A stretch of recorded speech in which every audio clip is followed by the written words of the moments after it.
안녕하십니까. 2024년 1월 21일 감람산 기도회 제424차 기도회 모두 묵도하심으로 기도회 시작하겠습니다. 하나님의 말씀, 생명의 말씀을 이학봉 목사님께서 대언해 주시겠습니다. 이학봉 목사님. 네, 안녕하십니까.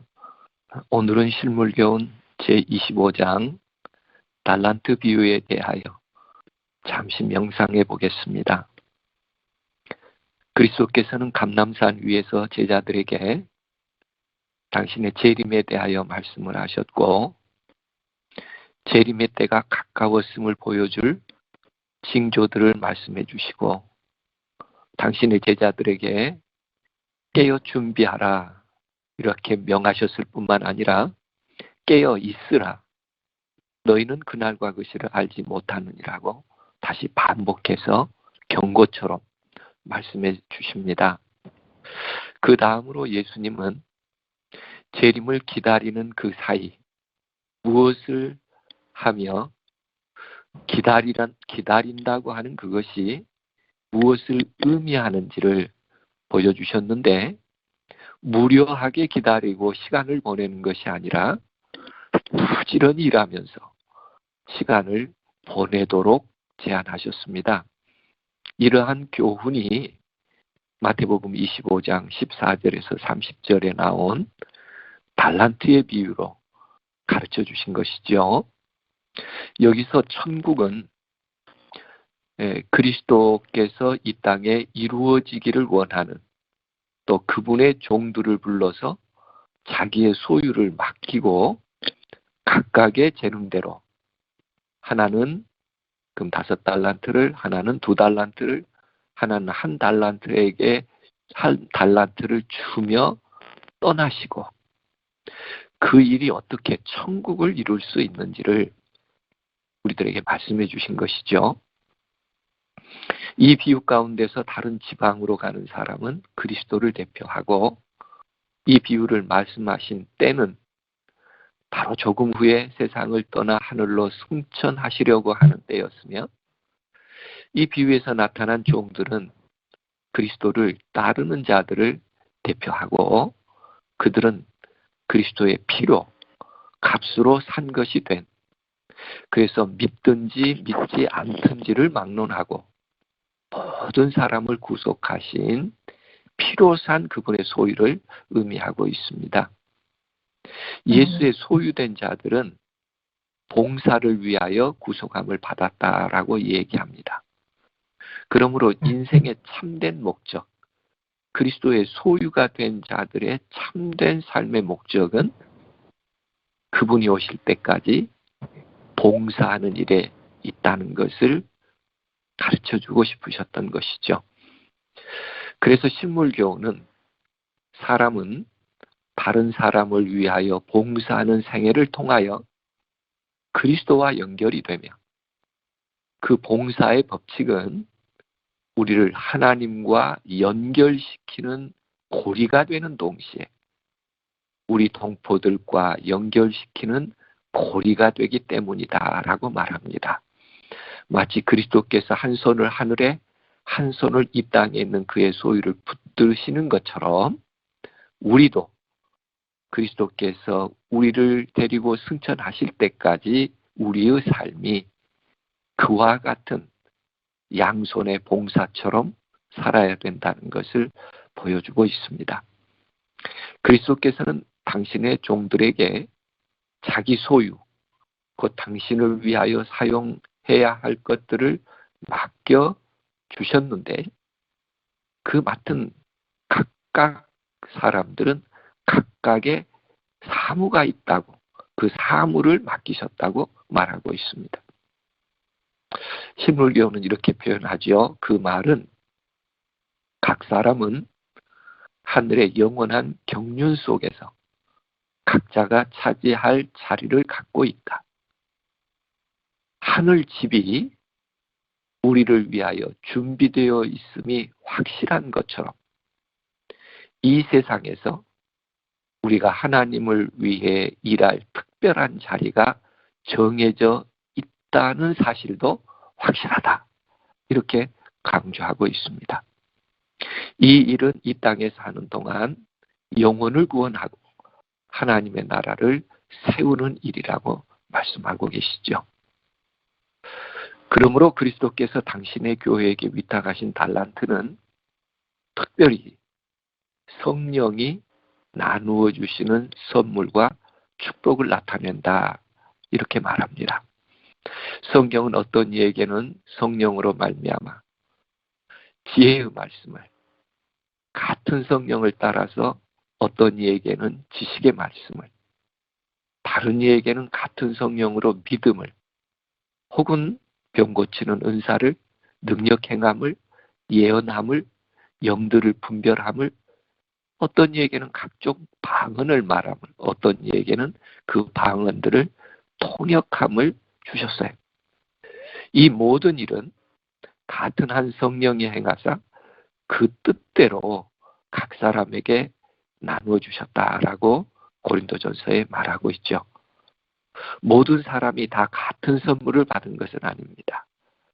그렇지만 주님의 소유된 백성들은 각자에게 어떤 유의 성령의 선물이든지 하나님께서 주시기로 약속하셨다는 것을 말해주고 있습니다.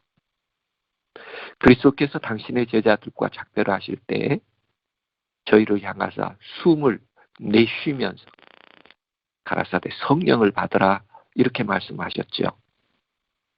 또 올라가시면서도 볼지어다 내가 내 아버지의 약속하신 것을 너에게 보내리니 라고 말씀하셨고, 승천하신 후에 비로소 성령의 충만함을 그의 제자들이 받게 됩니다. 그때의 특별한 의미에 있어서 하늘의 선물이 그리스도를 따르는 자들에게 위탁되었는데, 에베소서와 고린도서에는 이렇게 기록합니다. 우리 각 사람에게 그리스도의 선물의 분량대로 은혜를 주셨다. 성령이 행하사 그 뜻대로 각 사람에게 나누어 주신다, 이렇게 말하죠. 분량대로, 뜻대로. 이 모든 선물은 그리스도로 말미암아 이미 우리의 것이 되었지만은 실제로 그것을 소유하는 것은 하나님의 성령을 받아들이는 데 있다는 것을 의미합니다. 그러나 이와 같이 성령의 약속이 분명하게 있음에도 불구하고 성령의 약속이 느껴져야 할 만큼 절실하게 느껴지지 않고 있다고 지적하고 있습니다. 다시 말하면 이 약속이 마땅히 성취되어야 할 만큼 성취되지 않고 있다는 것을 말하죠. 그러므로 우리가 기도하고 이루고자 하는 복음 사업이 그처럼 무력한 이유는 성령의 임재가 없기 때문이다, 이렇게 말합니다. 주님이 약속한 성령을 우리의 내면에 붙들지 못하고 있기 때문이다. 실물교훈은 이렇게 표현하죠. 학식과 달란트와 웅변과 선천적 혹은 후천적 재능을 다 가졌다 해도 하나님의 성령의 역사가 없이는 한 사람의 마음도 감동시킬 수 없고 단 한 명의 죄인도 그리스도를 믿게 할 수 없다. 이와 반면에 만일 저희가 그리스도와 연합하고 성령의 선물을 갖게 된다면 아무리 가련하고 무식한 제자일지라도 사람의 마음을 움직일 수 있는 능력을 갖게 될 것이다. 그렇게 된다면 하나님께서는 그들로 하여금 이 우주에서 최고의 감화를 끼치는 통로가 되게 하실 것이다. 오늘 아침에 함께 달란트의 비유를 명상하면서 우리가 선천적이든 후천적이든 어떤 기능을 가졌다고 할지라도 한 사람도 마음을 감동할 수 없었다. 한 명의 죄인도 그리스도께 이끌 수 없었다면 우리에게 정말 무엇이 필요한지를 일깨워 줍니다. 성령께서 주시는 달란트가 있는지를 점검해 보십시오 하는 말입니다. 두 번째로 달란트에서 성령의 선물을 가장 우선적으로 말씀하시지만 다른 달란트에 대해서도 이렇게 권고하고 있습니다. 특별한 성령의 선물만이 비유에 나오는 달란트라고 할 수 없다. 이 달란트는 선천적이고 후천적인 것에 관계없이 또 육체적인 것과 영적인 것에 관계없이 모든 선물과 재능을 다 포함한다. 결국은 무엇을 의미하느냐면 이 모든 것은 그리스도를 섬기는 일에 활용되고 있는가를 묻습니다. 그리스도의 제자가 될 때 우리는 우리의 모든 소유와 우리 자신을 아울러 그분에게 바치는 것이었죠. 그분은 우리가 바친 것을 순결하게 하시고 고상하게 하셔서 그것으로 동료 인간들을 축복하고, 첫 번째죠. 두 번째는 그분의 이름을 영화롭게 하는데 쓰도록 우리에게 다시 돌려주신다. 순서입니다.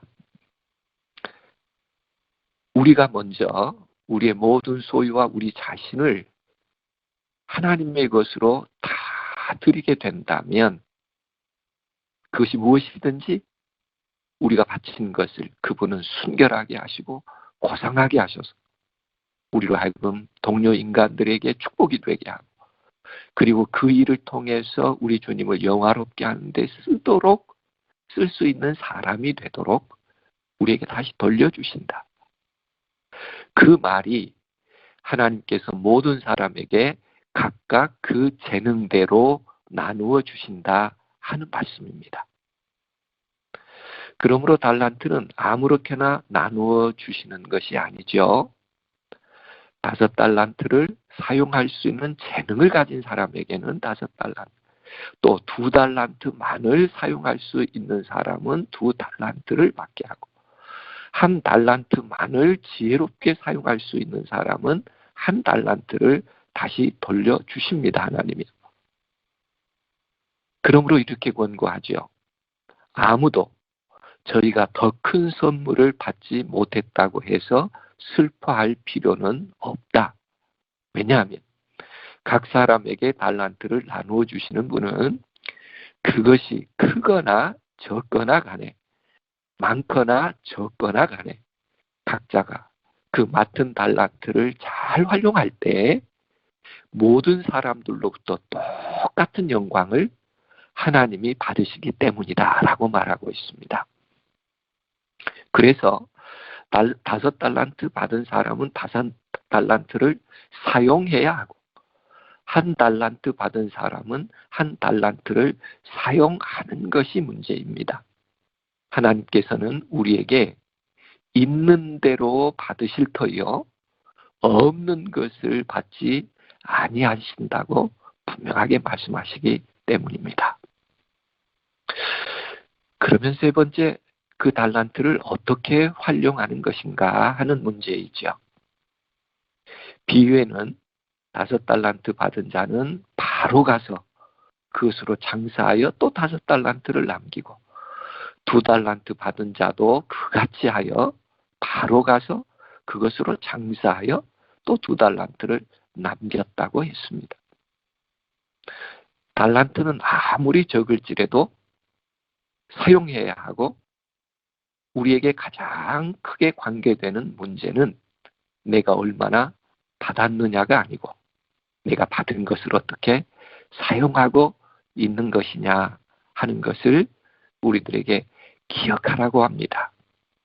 그러므로 먼저는 우리의 온갖 재능을 개발하는 것이 하나님과 우리의 동포를 위하여 해야 할 첫 번째 의무라고 말합니다. 하나님께서 우리가 하나님께 우리의 것을 다 드리면 하나님께서는 그것을 아주 고상하게 활용할 수 있도록 우리에게 그것을 다시 주시는데, 가장 중요한 달란트 사용의 첫 번째는 개발하는 것이라고 얘기합니다. 재능과 유용성이 날마다 자라지 않는 자는 인생의 목적을 이루지 못하고 있는 자이다. 이렇게 말씀하시면서 우리가 그리스도를 믿는다고 공언할 때 그 말의 의미는 주님의 일꾼으로서 우리가 가능한 한 최고의 표준에 달하겠다고 맹세하는 것과 같다라고 말합니다. 다시 말하면 온갖 능력을 개발하는 것, 그것이 최고의 표준에 달하기까지 내 자신을 활용해 가는 것이 그 유용성이 자라는 것이며 곧 그리스도를 믿는다고 공언하는 말의 또 다른 의미다. 이렇게 설명하고 있습니다. 그러므로 우리는 우리의 능력으로 할 수 있는 최대의 선을 추구하기 위하여 그 선을 이루기 위하여 우리의 각 기능을 최대한 안전하게 개발해야 한다고 말씀하고 계시죠. 주님께서는 당신의 대리자들을 택하시고 그들로 날마다 같지 않는 환경에 처하게 하심으로 당신의 경륜을 이루고자 하신다. 왜 날마다 같지 않는 환경에 처하게 하시며 때로는 우리를 긴장하게 하시고 때로는 하나님에 대하여 의문하게 하는 일들을 허락하실까요? 그 이유를 얘기하고 있습니다. 실물교훈은 이렇게 말합니다. 그분의 경륜을 이루고자 하는 일념으로 그분은 당신의 대리자들을 택하시되 그들이 완전하기 때문에 택하시는 것이 아니라 그들이 그분과 연합함으로 완전함을 얻게 하기 위하여 택하시는 것이다. 정말 아름다운 약속이죠. 그러므로 하나님의 택하심은 후회함이 없습니다.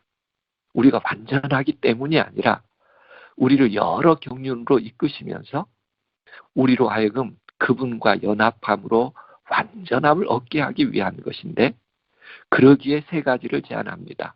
실물요원에서는요. 하나님께서는 표준을 높이 세우기로 결심한 자들을 받으실 것이라고 얘기하면서 당신의 대리자들에게 무슨 일이나 최선을 다해야 된다는 의무를 지어주신다라고 말합니다. 두 번째는 주님께서는 모든 사람에게 도덕적으로 완전하기를 요구하신다. 우리는 결코 선천적으로나 후천적으로 악으로 기울려는 우리의 성벽에 맞추기 위하여 의의 표준을 낮추어서는 안 된다. 다시 말하면 우리는 그 아름다운 경륜에 따라 도덕적으로도 완전해지기를 추구하라는 것입니다. 그것을 교육이라고 얘기하고 있어요. 이 교육은 거룩한 봉사를 위하여 육체와 정신과 영혼을 훈련시키는 것이다. 어디에 이르게 하기 위해서요? 그리스도의 의로운 품성에 이르러 영원한 생명에 이르게 하는 것이라고 분명한 방향을 제시해주고 있습니다. 세 번째는 그런 삶을 통하여 아버지께 영광을 돌리며 그분에게 최대의 사랑과 충성을 바칠 수 있는 방법을 알아가며 경험하며 그렇게 영광을 돌리는 삶을 살도록 이끄신다는 것이죠. 우리가 그리스도와 연합한다면 또 성령의 세미한 음성을 들으며 온전한 순종을 추구한다면요. 그러나 그리스도께서는 완전한 품성을 얻는 일이 쉽다는 보증을 주지 않으셨다고 말씀하고 계십니다. 고상하고 모든 면에 원만한 품성은 선천적으로 타고난 것이 아니다라고 말하죠. 그러나 그것은 우연히 얻어지는 것도 아니라고 분명히 말합니다. 신물교훈은 고상한 품성은 그리스도의 공로와 은혜를 통하여 개인이 노력함으로써 얻을 수 있다. 하나님께서는 재능과 정신력을 주시지만 품성 형성은 우리가 하는 것이다. 하나님께서 재능도 주시고 정신력도 주십니다. 그러나 그 품성을 형성하는 일은 우리가 하는 것이라고 말하고 있습니다. 그러므로 이렇게 조심스럽게 이어서 권면합니다. 품성은 자아로 더불어 맹렬하게 싸움으로써 형성된다. 타고난 성벽을 끊어버리기 위하여 거듭거듭 계속적으로 싸우지 않으면 안 된다. 우리는 자신을 면밀하게 비판해야 하고 단 하나의 좋지 않는 성벽도 고치지 않는 채 남아있도록 해서는 안 된다. 어느 누구도 나의 품성의 결점을 고칠 수 없어 라고 하는 말을 하지 않게 하라. 만일 그대가 그렇게 생각한다면 그대는 분명히 영생을 얻지 못할 것이다. 할 수 없다는 것은 그대의 의지에 달린 것이다. 그대가 하려고 하지 아니하면 할 수 없게 된다. 진짜 어려움은 성화되지 못한 타락한 마음에서 생기면 하나님의 지배에 복종하기를 즐겨하지 않는 데서 생긴다. 우리가 이 아침에 다시 한번 우리의 믿음과 하나님을 향한 우리의 마음과 우리의 성향을 이 말씀에 비추어 다시 한번 점검해 볼 필요가 있습니다. 진짜 어려움은 무엇인가? 성화되지 못한 타락한 마음에서 생기며 하나님의 지배에 복종하기를 즐겨하지 않는 데서 생긴다. 그러므로 하나님께서 큰 일을 할 수 있는 자질을 주신 많은 사람들이 아주 조금밖에 성취하지 못하는 것은 저희가 적게 노력하기 때문이다 라고 말합니다. 의의 투쟁이 약하다는 것을 의미하죠. 허약한 사람들이 확실한 생애의 목적도 없고 달하여야 할 표준도 없는 것처럼 살아가고 있는데 그대는 절대로 그대 자신이 세운 표준보다 더 높이 올라갈 수 없다는 것을 기억하라. 그러므로 표준을 높이 세우고 비록 고생이 되더라도 한 계단 한 계단씩 극기와 희생으로 그 진보의 사다리의 꼭대기에 올라가도록 하라. 예수님께서 하신 말씀입니다. 더 강력하게 이렇게도 추천하시죠. 아무것도 그 일을 방해하지 못하게 하라. 운명이라는 것이 아무리 사람을 운신할 수 없을 만큼 단단하게 붙잡아 맨다고 할지라도 그것을 타개할 길이 없는 것이 아니다. 역경은 그것을 극복하고자 하는 굳은 결심을 일으킨다. 하나의 장벽을 깨뜨릴 때 앞으로 전진할 수 있는 더욱 큰 힘과 용기를 얻게 된다. 단호한 결심을 가지고 옳은 방향으로 매진하라. 그리하면 역경도 그대의 방해자가 되는 대신에 오히려 돕는 자가 될 것이다. 주님의 영광을 위하여 또한 품성의 아름다움을 닦기 위하여 대망을 품으라. 그대가 품성을 닦는 모든 면에 있으면 그 면에서 하나님을 기쁘시게 하라라고 말씀하고 있습니다. 두 사람을 소개하는데요. 에녹이 비록 부패한 시대에 살고 있었으나 하나님을 기쁘시게 했던 것처럼 그대도 그렇게 할 수 있을 것이다. 어떤 시험도 그를 타락시키지 못했던 저 신실한 청지기가 다니엘과 같이 굳게 설 수 있는 신실한 정치가 다니엘과 같이 굳게 서도록 우리를 권고하고 있습니다. 더 조심스럽게 그대의 죄를 없이 하기 위하여 자기 목숨을 버리시기까지 그대를 사랑하신 그분을 실망시키지 말라. 이렇게 말씀하십니다. 그러나 우리에게 희망을 주는 것은 비록 지금까지 실수했다 할지라도 그대가 그 실수를 하나의 경고로 삼을 것 같으면 그대는 틀림없이 승리하게 될 것이다. 그렇게 함으로 그대는 패배를 승리로 바꾸게 되고 그대의 원수로 실망하게 하고 그대의 구주를 높이게 될 것이다. 이러한 승리의 삶을 통하여 연단된 하나님의 형상대로 꼴지어진 품성은 우리가 이 세상에서 내세로 가져갈 수 있는 유일한 재물이 될 수 있다라고 말씀하면서 하늘에 가서도 우리는 이 품성이 계속 진보하게 된다고 말씀하고 있습니다. 또 하나의 용기를 주는 것은 하늘 천사들은 단호한 믿음을 가지고 그들의 행실에까지 완전함을 나타낼 그러한 품성을 추구하는 사람들과 협력할 것입니다. 일에 힘쓰고 있는 각 사람에게 그리스도께서는 내가 내 오른편에 서서 너를 돕고 있다라고 말씀하고 계십니다. 우리는 홀로 분투하는 것이 아닙니다. 사람의 의지와 하나님의 뜻이 연합할 때 그것은 전능한 것이 된다. 신물교훈은 우리들에게 이렇게 약속하고 있습니다. 말씀을 줄이면서 하나님께서 하라고 명령하신 것은 무엇이든지 그분의 힘을 의지하여 이룰 수 있다. 그가 명하는 모든 것은 다 할 수 있는 것들이다. 오늘 이 아침에 이 약속의 말씀을 확신으로 가지고 우리도 표준을 높이 세우고 도덕적인 인품도 품성도 더욱 높이며 하나님의 영광을 위하여 최대의 사랑과 충성을 바치는 하루가 되게 하면 어떻겠습니까?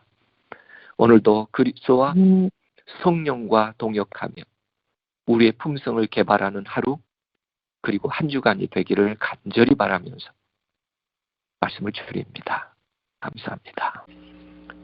은혜롭고 자비하신 아버지, 오늘 저희들의 마음과 하나님께서 저희들에게 허락하신 모든 것들을 다시 한번 주님의 의로운 손길에 의탁합니다. 하나님, 저희 드림을 거룩히 성결하게 다시 한번 저희들에게 허락해 주시겠다고 약속하셨사오니 오늘 그 약속을 믿으며 이 험난한 세상을 승리하기를 원합니다. 도와주옵소서. 우리 가운데 임재하여 주옵소서. 오늘 또 감남산 기도 회원들의 마음을 다한 기도를 하나님 들으시고 가장 유익하게 응답하옵시며 응답을 통하여 우리 하나님 영광 받으시기를 간절히 기도합니다. 특별히 저희가 더 기도해야 될 우리 이미진 양의 심의와 마지막 판결을 주님께서 붙드실 줄로 믿습니다. 실망치 않게 하신 하나님의 권능이 오늘도 모든 심판자들의 마음과 재판관들의 마음과 그들의 결정에 함께 하실 줄로 믿습니다. 영육 간의 강건함뿐만 아니라 우리의 삶이 거룩히 구별된 하나님께 드려지는 산제물이 되도록 오늘도 또 한 주간을 의탁합니다. 감남산 모든 기도 회원들에게 은혜 위에 은혜를 더하시고 믿음 위에 믿음을 더하시며 거룩한 성령의 인도하심을 따르는 온전한 순종이 있도록 축복하여 주시옵소서. 섬기는 종들에게도 하나님의 놀라운 은혜의 축복이 함께 해주시기를 기도합니다. 오늘도 각자의 가정에서 각자에게 주어진 아름다운 은혜의 십자가 성령의 달란트가 되도록 변화시켜 주실 줄 믿고 의탁하올 때 우리에게 언제나 가장 좋은 것을 주시는 예수님의 이름으로 간절히 기도합니다. 아멘. 아멘.